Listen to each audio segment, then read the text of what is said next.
What do BDSM and suicide prevention have in common?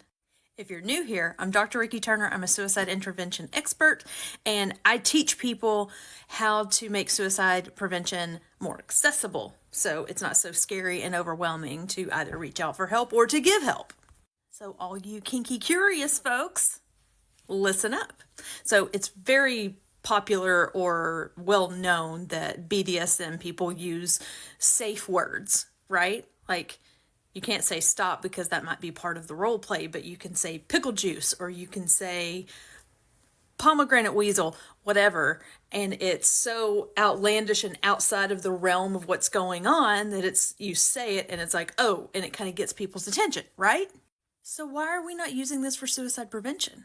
We know, all the research tells us that it's extremely hard for people to ask for help.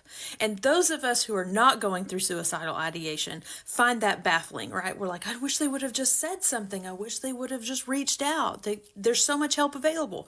Well, we know that, but also it's really hard to ask for help. Heck, I am not suicidal, and it's hard for me to ask for help if I'm just overwhelmed with life or if I need help on a work project. Like, it's all overwhelming.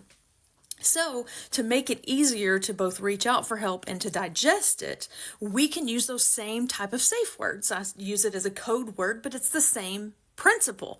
So you just pick something that is outlandish that you would never really say in an everyday conversation, and you work that in with somebody else that you trust. So when you're in a good and healthy spot, or when the person that you're worried about is in that good and healthy spot, or maybe not even healthy, maybe they're just in a place to talk about it, you just bring it up and you say, hey, I saw this TikTok from this really beautiful woman online, and she was saying that if you need to reach out for help when you're feeling dark or feel like hurting yourself in some way, we should come up with this safe word that you can say, or that I can say to you, and if either one of us is hurting, we send this word to each other, or we say it in conversation, and the other one is like, oh.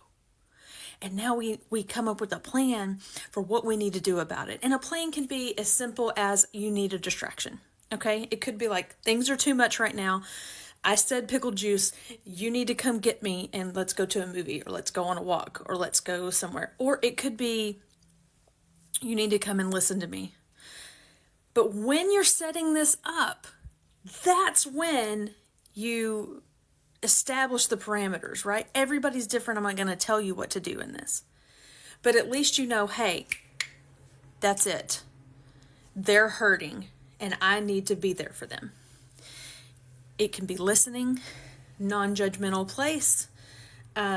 Just let your feelings out. I will listen. I will not give you advice. It could be, hey, I need some advice. It could be, I need a distraction.